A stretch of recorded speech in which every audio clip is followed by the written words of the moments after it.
What's up, everyone, and welcome back to the One Question Leadership Podcast. This is Marissa Robinson, Executive Director for DEI at Georgetown. Throughout my career, I have participated in various NCAA leadership development programs, including the Career and Sports Forum, the Postgraduate Internship Program, and the Dr. Charles Whitcomb Leadership Institute. These programs have taught me that leadership takes work and effort. They have reminded me that as leaders, it is our responsibility to continue to grow, challenge ourselves, and encourage those around us to do the same. However, as we continue to grow and to pour into others, it is also imperative to take care of ourselves. Remember, you cannot sustain a movement by sacrificing self-care. So provide yourself some grace and then get back after it. Enjoy the episode.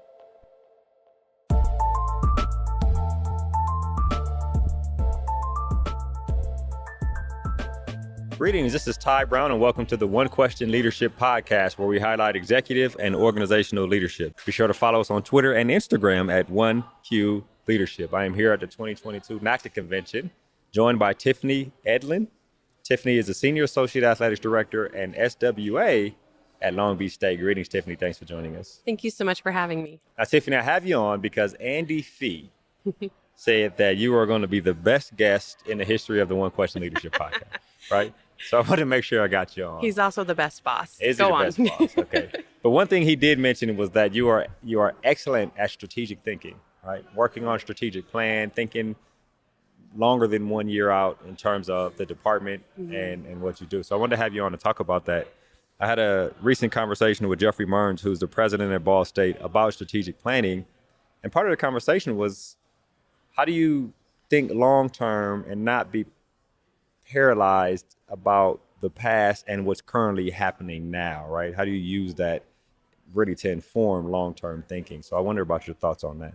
Yeah, my experience stems from budget and human resources. So in that realm, you have to plan. You have to know what your organizational chart's going to look like. You have to know what your position description and minimum qualifications are going to be. So over the last decade, I've just been ingrained in that operational perspective with forecasting revenues and forecasting budgets. And it's translated into strategies that you enact within your athletics department, aligns with the university, aligns with what your departments want to do, aligns with what your coaches want, what the student athletes want, and putting it on paper in a way that you can then hold yourself accountable. So just from my last 10 years of experience in college athletics and higher education, I've just had that, again, from the financial and the HR side, and it's turning into athletic strategic planning. Okay, so now Long Beach State, 5.5 years, thinking about that and everything you just said, there has to be a wealth of knowledge about all aspects of the department.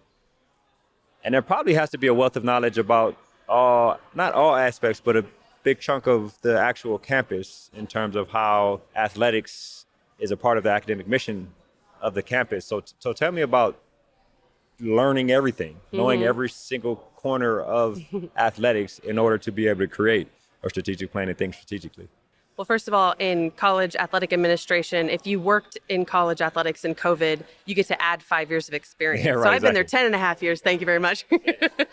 No, in a university setting, it's making relationships with key people. It's putting yourself on committees. It's volunteering your time and getting into those areas, showing up for, if they're hiring an AVP of fill in the blank, serve on the committee, show up to the open forums, be a presence, bring your questions that are athletic centered, but have university perspective. I've met so many people through the interview process. Obviously, I have an athletics agenda, but I poise my questions in a way that show a university greater good. So not just how are you going to generate revenue for athletics, or not just how are you going to help hire people for athletics. How are you going to help the overall institution using the resources that athletics provides? So we're going to be a resource to you, but how are you going to do it for the greater good of the university? And those simple acts in my 5.5 years at Long Beach have put me at the table with the president, with the VP of Student Affairs, with the VP of Admin and Finance. And now he doesn't like it, but our CFO, I have a cell phone number. So now we're at the point where if I have a quick question or, hey, are you in the office? I have a direct line of contact with him that serves athletics, but I usually do it in the nature of serving the university. And just that was an immediate way that I was able to build the relationships and get a seat at the table across the university. Yeah, that's important. I imagine you do a lot of the work and then sit down with Andy and talk about where you're thinking in terms of the pieces you're putting together for the strategic plan. So tell me about that aspect and the communication between you and him as you work on strategy for long term. Yeah, I jokingly said he was the best boss in the world, but I'm serious now when I say that he is legitimately one of the best people to work for in this environment and this industry, because he empowers his leaders, and there's so much trust that he's given at every level. He does not micromanage, but he likes to be informed. So we established that communication, and I like to bring him all the ideas, like an a la carte menu of here's a variety of options for you to pick from. Where's your brain? What are you thinking? Am I going in the right direction? We touch base.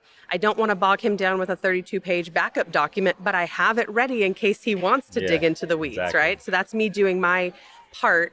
And then engaging and asking him, well, is it important for you to get coaches' feedback on this first before I come to you? Or do you want to vet it before I seek coaches' feedback? That simple in the hall conversation can save us hours of processing time. But he really likes to engage all levels into the decision-making process. And I'm just the arm that facilitates that process to happen behind the scenes. Yeah, so it sounds like there's, in addition to strategic thinking, there's also this aspect of really bringing it all together for the athletics director to make an executive decision. Yeah. I wonder about the progression to gaining that type of trust from a leader such as Andy Fee. Yeah, I mean, it doesn't happen overnight. You know, there's two different types of trust. It's you either earn it or you have it and then you could potentially lose it. And over time, I mean, I think also the time that we spent in COVID, I mean, I actually got back from maternity leave on March 2nd, 2020. So I had 10 days in the office before the world imploded. Yeah, right, exactly. And our biggest worry that 10 days was NIL. And so we talk about being in the trenches together and we talk about going through that. I'm not saying that it was just easy and smooth sailing the entire time. Everybody had adversity, but it was how we bounced back from it. It was how we always had the value and the mission of the student athlete. If you meet or talk to Andy Fee, he's going to tell you about the student athlete. Right. And he's going to care about them as a priority, and everything else will surround the common denominator of the student athlete experience. If you're talking about a coach's contract, or you're talking about scheduling, or you're talking about what the state budget allocations are going to be, he will always trail it back to the student athlete. And as soon as I got in that lane, in that line, that mindset, everything I need to say, I need to formulate around the student athlete. And that our communication just blossomed once I figured that out. And it didn't take long to figure out, but I was coming from a financial background. I was so far removed from, you know, it was like 6 degrees of separation before you get to the student athlete sometimes in what my projects were.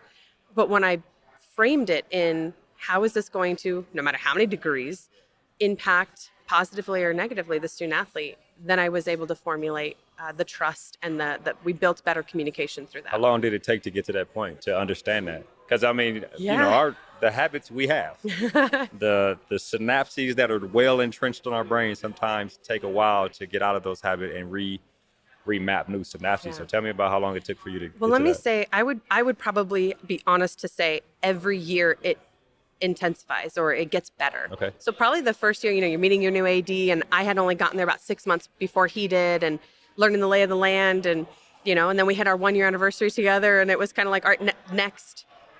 And so it takes like a season, right? And you got to go through the fall and then the winter and then the spring. You learn your lessons, you reset, and then you figure out what were we successful at and what do we need to get better at. Right. And every year it just kind of built, and you know, we still have work to do. Yeah. We're not perfect. Yeah, it's not a perfect thing. we still have work to do, but I feel like a 12-month cycle of investing in each other, and maybe less than that, maybe the academic, you know, the competitive year, that you go through that cycle. And then once you go through those lived experiences together, again, reevaluate, touch point, what can we do better on? What did we master? Let's grow into something new from here. And it's not just between he and I. It's also the rest of the senior leadership. Staff, yeah. It's the university CFO. And then it's growing that network that we're advocating on behalf of each other. So when I go and speak to anybody at this convention, or when I go and speak to coach candidates or whatever, we're singing from the same hymn book. And that's really important. So, I mean, I'm talking to you today because he advocated for me. Yeah, 100%. So just like a real life example of like how that trust has built into like action with each other. Yeah. There's an aspect of strategic thinking that is a part of the unknown, right? Have no idea what's going to happen in 5 years, right? But we got to plan for it. So tell me about that, about thinking about the creativity or what may be happening now that may be evolved 2 and 3 years from now that we need to make sure we include that evolution in our strategic thinking.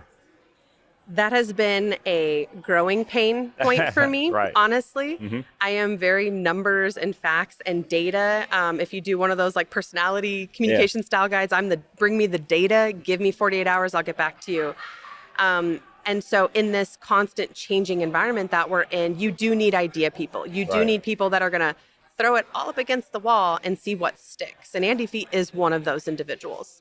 But for someone that like me that doesn't have that natural ability to just pie in the sky idea, I've had to be very intentional with how I plot and plan and come up with ridiculous ideas. Number one, it's like being okay, being vulnerable, and being okay with coming up with terrible ideas. Being able to walk in and have the most embarrassingly off the wall, that's never going to work in the world idea, and be okay to say it out loud and flesh it out. Right. I have some really great colleagues, my HR director and my new director of finance, and I will just pull them into my office and look at the whiteboard and map something out, and they will just both look at me and say, nope, you're crazy, and then walk in. I'm like, okay, but I needed to know that didn't work. Yeah, right. Process of elimination, and so I can work. And I've tried to be more efficient. I don't hold them for an hour when I do that now. Now we're down to 5 minutes. But it was that you got to go through the process. And some people want the visualization of it. Some people want the white paper version where they're documenting. Some people, whatever version works for you, continue to grow that skill set and be vulnerable with it. Is there an aspect of the landscape of college athletics, right? And then you try to plan out for 3 to 5 years, which is darn near impossible, right? With the evolution of it. Offline, you use an analogy of the cell phone, right? Try to plan out what a cell phone is going to look like 5 years from now, what functionality it's going to have. Just now, we can have an estimate, right? It's a computer with a camera, and you can possibly use it as a phone. But 10 years ago, who knew, right? So I wonder about where that has you thinking in terms of thinking strategically and planning out more than a year from now. I think there's a lot to be said about looking at the past, though, and not letting it freeze you in your tracks and bogging you down with, why didn't we make so much progress yet? I mean, we talk about social injustice and we talk about women's rights. We won't go there. Yeah. But there's the frustrating part about looking at the past, but there's also the ability to learn from past mistakes. And we think of, I saw a video recently of NASCAR doing, pit stop. And it showed a video from 50 years ago. And I think the pit stop was like 2 minutes and 19 seconds, right? And I was like, is this video ever going to end? And now it's like 4 seconds, 6 seconds or something like that. But it took 50 years to make that amount of change. And then I tell myself, but for what? So they can run around the lap faster, right? Like, what's the mission of that? And I don't to take anything away from NASCAR. But when you translate that into college athletics and student athlete experience, and so I look at the end first. What are we trying to accomplish? What is our mission? Long Beach State, we're trying to cultivate leaders and champions in whatever avenue they go. So if that means they want to go deliver mail, or if that means they want to become a nurse, if that means they want to be the president of the United States, however they function the day after they graduate, we've cultivated them into leaders and champions in their own rights. Not every student athlete's going to win. They're not all going to get rings and hoist a trophy. But if they're able to walk away feeling like they've championed skill sets and championed communication and championed relationships, we did our job. Yeah. So when you look at that as the end result, then you start formulating your thoughts. What could be 3 years down the line? What could be 5 years down the line? I like to say, focus on what you can control and check one box at a time. Okay. Often, especially athletic administrators, but many leaders get paralysis from the decision-making process, or they get bogged down. Their own mental health is fogged because it's overwhelming. I mean, when I open D1 Ticker, there's a lot of information. Yes, it's coming at you. And you know, heaven forbid I read any other source of news beyond that, it's gonna be overwhelming. So just take it one at a time and trust that you can go to your colleagues and talk about, I will go to Andy often and say, I got these 9 things and this is the order I have them in. Am I on the same page as you? Do you want me to put something at the top? Have that frank conversation, save time and move forward, and then just check one box at a time. And in the strategic planning, that's similar. I mean, you don't even know, I don't know what priority number 8 is going to be, but I'm going to put a line there because something inevitably will come up, and I've built time for myself to work on that unknown. I think that's another thing I'd like to say, though, is give yourself permission to create space to deal with these unknowns. I have a new student athlete development coordinator. She's wonderful. She came with all these ideas at the end of the spring semester and then has been sitting in the office, no students around, planning her next year. And she's filling it up fast. And I had to tell her, pause. When the students get here in the fall, you won't have time for all those projects. You need to create space to spend time with student athletes. She would have figured that out on her own, but it was important for me to say that to her and give her permission to not be working 60 hours in the summer, you know? So giving her permission to build out your fall semester in preparation, that's what we all have to do, and give ourselves that time and space is really important. Yeah, that's excellent. Create space to plan for the unknown. That sounds crazy, right? Especially in an environment where how do you do we're that, so actually? busy. I mean, it's almost the work-life balance for athletic administrators. I'm going through a personal devotion right now where it's talking about, are you substituting, are you ignoring other facets of your life by overworking? Okay. Like, are you trying to avoid the kids at home? Like, are you trying to using avoid work as therapy? Exactly. Right. And so it's been very convicting for me to kind of come to this and giving myself permission to walk around the office and say hello and good morning to people. That's simple. Like, doesn't cost any money. It actually helps the work productivity and the morale, but we get so busy that we lose those aspects. And it sounds silly, but I literally have that on my calendar. If you open up my Outlook, it says, go stop by Paige's office. Oh, wow. It says, walk to the pyramid. I got to walk to the pyramid. I got to carve out 45 minutes for myself to go see who's around at this time. And when I can't physically make it out, I have a list that I keep on my desk of who haven't I talked to in a while, and I send them check-in texts. Yeah. So I will have like a group of 5 or 6 coaches that I just haven't talked to in a month or so. They'll get a, hey, how are you? Just thinking of you. Which is important. That's an amazing process to go through. I'll ask you 1 or 2 more questions, then we'll wrap. One thing you mentioned when I was asking you a little bit about your background is that you were out of college athletics and then got back in. What brought you back into college athletics? Yeah, I had a really sweet gig at an institution in the University Advancement Division. I was doing HR and budget, had a wonderful boss, and a friend called me that the Long Beach job was open. And I was like, what? Little old me from a D2? Like, no way. Long Beach, like Misty May. I was like, but wouldn't that be funny if I went on an interview? And so I put my application and I got an on-campus interview and I walked in the pyramid and I took a selfie with the Misty May picture on the wall. And I just kept telling myself, like, well, what if? What if I was the most qualified? What if I got the offer? What if I came into D1 athletics? And the boundless opportunities that it created for me and my family. And I knew as a problem solver, there are plenty of problems for me to solve in that unit. I knew that I could come in and actually make a change. So that's what attracted me. I wasn't looking, I wasn't putting my resume in all sorts of places. And I actually didn't know at that time that that athletics was something that I wanted to pursue, but I'm so grateful that I did. Yeah. Got you in there. Andy seems to like you very much based on what you talked about as a trust and the dynamic there where you within the department is definitely an asset. Tiffany, this has been an excellent conversation. I really appreciate you joining us here on the One Question Leadership Podcast. Thank you so much for having me. Yes, ma'am. That was Tiffany Edlin. She is the Senior Associate Athletics Director and Senior Women Administrator at Long Beach State. And of course, this is Ty Brown with One Question. And keep in mind, the role of a leader is to create and maintain an environment that people want to be a part of. And as always, be better tomorrow than you are today.